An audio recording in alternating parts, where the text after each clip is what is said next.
Quando eu estava escolhendo a minha mina, que está ali, a Linda Elaine, sabe que eu estava atrás de uma mulher que amasse mais a Deus do que eu.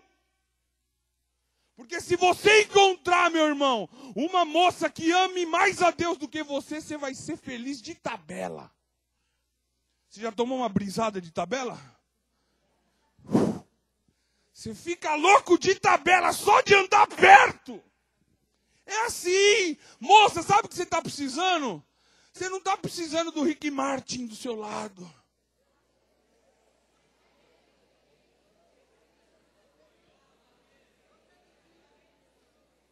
Você está precisando de alguém que ame a Deus.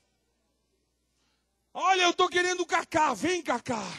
Cacá, Cacá. Vem. Sei lá qual que é seu sonho, mano. Quem sabe é o Severino ungido. Já estava bom. CV de Deus. O nome feio, o nome dele é feio. E daí? Se o nome dele é feio, tem moça que não se... Ah, não gostei do nome dele. O que tem a ver? Ai, ela chama Joquebede. Sabe o que Jesus está falando aqui? Disso. E aí ele diz assim, versículo 27... Olha, se você não tiver esse padrão, no processo seletivo você já está eliminado. Para entrar na multinacional do céu, meu irmão, tem que ter padrão em cima. Hoje nós estamos achando que Deus está lá com o bazar aberto, aceita-se doação. Eu falei ontem lá na igreja, meu irmão, Deus não aceita qualquer oferta, sabia? Quando Caim resolveu levar uma ofertinha lá, que era o churrasquinho dele, Deus falou, não quero! Ele não aceitou. Aliás, lá em Malaquias, ele chama o povo dele e diz, olha, vocês vão ser amaldiçoados, porque tendo lá no meio do rebanho de vocês, gado novo, gado bom, sem mácula, vocês oferecem animal cego. Eu não aceito. Sabe o que é isso? É você tendo o melhor para dar para Deus, está dando meia boca. É você tendo todo o seu vigor para colocar nas mãos do Senhor, você está dando cair, beber, levantar. Simbora! Vamos pro bar. Que isso, meu irmão? Até quando você vai ficar cair, beber, levantar? E o diabo cantando para você, chupa que é de uva. Vai lá apanhar do diabo. Sabe por que você riu? Você conhece. O pastor é atualizado, meu amigo. Isso aqui lá na periferia é igual arroz de festa, meu.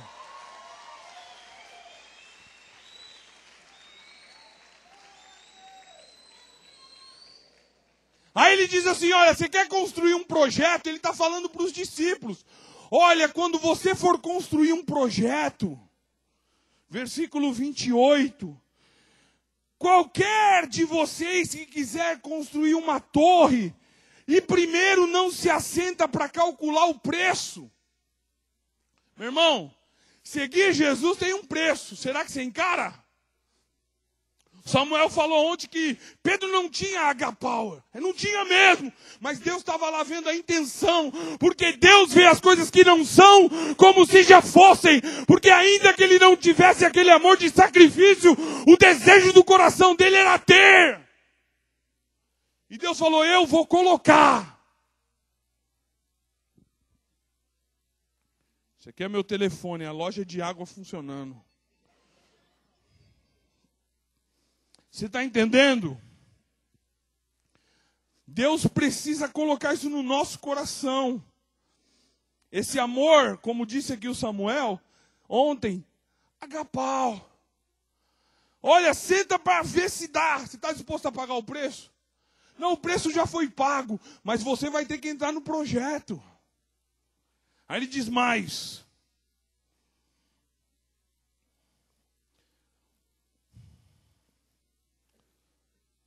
Pois se lançar os alicerces e não for capaz de terminar, todos os que virem o projeto vão dar risada da sua cara. Aliás, meu irmão, sabe o que é isso? É você ter um projeto de vida e não se planejar para viver no Senhor. Aliás, tem muitos irmãos que dizem assim, olha, eu quero ter uma vida no Senhor. Aí Deus começa a colocar o preço. Olha, o preço do porcelanato na sua sala espiritual é R$52 o metro. O cara diz, é caro. Vamos pôr um cimentinho batido. Tá bom. Começa a baixar o padrão. Aí ele diz mais. Aí passa o ímpio e diz, e aí, meu, você falou que era crente, hein? Olha lá, falou que a sua casa só se enchia da fumaça. Eu estou sentindo é beck na sua boca. Olha, você falou que, olha, andava na onda do Espírito, agora você está pegando qualquer onda. Sabe o que é isso? Gente que diz, olha, eu vou até o fim, aí chega no meio e desfrocha. Como diz o nordestino, arrocha, meu irmão. Arrocha. Sabe o que Deus veio fazer hoje aqui? Arrochar o nó na sua vida. Você quer que ele arrocha? Ou você vai deixar correr frouxo? Vamos para o texto. Eles vão dar risada, versículo 30, dizendo assim, esse homem começou a construir e não foi capaz de terminar. Sabe por quê, meu irmão? Deus nunca para no meio. Fala para a pessoa que está do seu lado, Deus não vai parar não. Porque aquilo que ele começou, ele termina.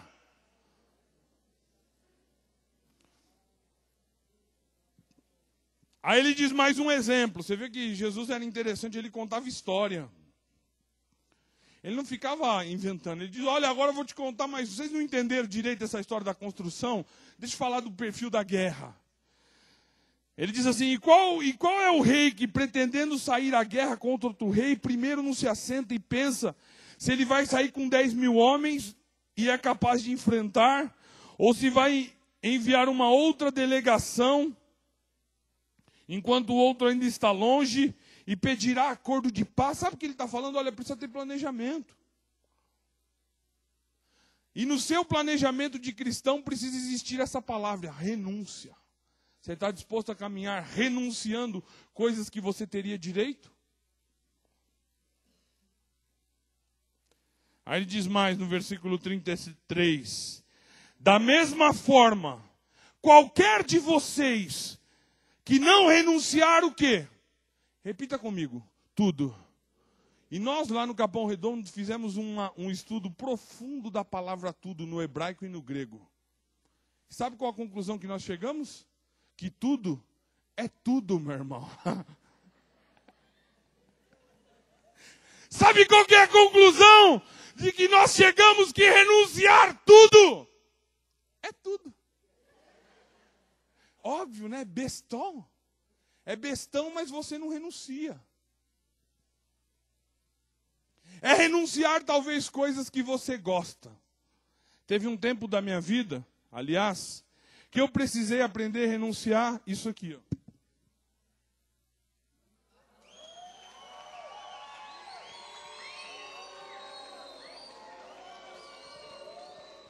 Renunciar.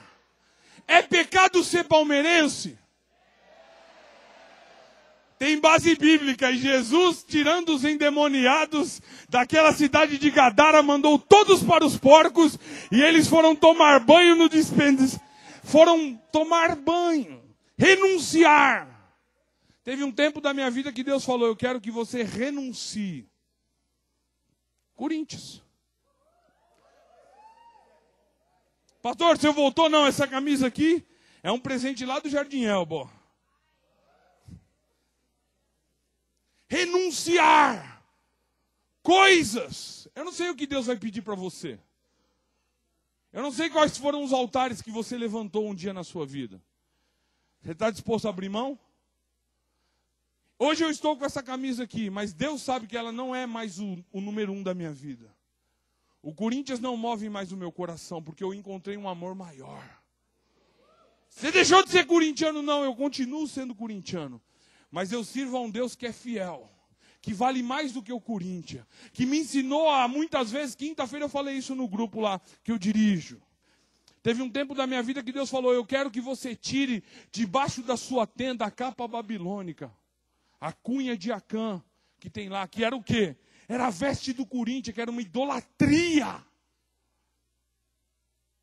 E sabe o que eu fiz com as minhas camisas dos Gaviões, que eram quase escudo de blindagem? Coloquei no banheiro da minha casa, para mim todos os dias pisar. O cara disse, você enlouqueceu, Ibrahim? Não, eu não enlouqueci não, foi Deus que mandou. Pisa aí, Ibrahim, para você saber que eu estou acima dessas coisas na sua vida. Minha mãe falava, pirou meu filho? Não, mãe, estou renunciando. Irmãos, tá, minha mãe está viva, minha irmã, pergunte. Aquela camisa era como se fosse algo intocável. Um dia Deus falou para mim, ponha no banheiro, meu filho, para você pisar todos os dias. Eu disse, nossa, que doido. Aí quem não olhava falava, pirou não, porque era importante, aquilo era uma renúncia, eu estou abrindo mão. É pecado servir a algum dia? Não! Mas tem momentos da sua e da minha vida que Deus vai pedir algumas coisas que não são pecados, para ver se você está disposto a renunciar. E aí? Como é que fica? Dá para encarar? Teve um jovem que um dia foi bater um papo com Jesus, tipo aqueles irmãos que procuram o pastor para trocar uma ideia, aquelas ideias de teologia, sabe? Que você chega para o pastor e diz, sabe aquelas coisas que você já está acostumado a fazer, que você sabe a resposta, que ele vai falar, é isso, beleza. E aí você vai poder olhar para ele e dizer, isso aí que você está falando, pastor, eu já estou 10. Essa história está narrada aqui no livro de Marcos, no capítulo 10. Abra a sua Bíblia. Ela tem a ver com renúncia. Estou falando do jovem rico. Jovem rico, que quando foi ter com Jesus, chegou aos pés dele, se ajoelhou. Talvez como muitos de nós chegamos no acampamento aqui na pegada. Olha, eu vou para esse acampamento que o céu vai descer, o chão vai tremer, o céu vai se abrir, os anjos de Deus vão descer e subir. Nós nem estamos nessa pegada mais, né? Meu Deus, é muito pentecostal. Marcos capítulo 10, versículo 17, Jesus se encontra com um jovem que chega a ele, no versículo 17 diz assim, e quando Jesus ia saindo, um homem foi até a sua direção e se colocou de joelhos diante dele e lhe perguntou, bom mestre, o que eu faço para herdar a vida eterna? E Jesus então lhe respondeu, por que você me chama bom? Ninguém é bom, a não ser um que é Deus. E aí Jesus faz aquela pergunta, você conhece os mandamentos? E ele dá alguns exemplos, não matarás, não adulterarás, não furtarás, não darás falso testemunho, não enganarás ninguém, nenhuma mina, honra teu pai e a tua mãe. E sabe o que esse jovem perito na escola dominical, muito religioso, cheio do conhecimento, porque não basta só conhecer, meu irmão. Talvez se Jesus estivesse nesse diálogo com você, como esse jovem diria assim, eu já estou há 17 anos na igreja, esse é o meu 20º acampamento, eu continuo olhando para os quartos e ainda não tem aquela luz que eu desejava, eu já vi esse lugar e ele está igual. E esse moço diz para Jesus, olha mestre, versículo 20, tudo isso que você está falando eu já faço. Faz quanto tempo? Eu faço desde a minha adolescência.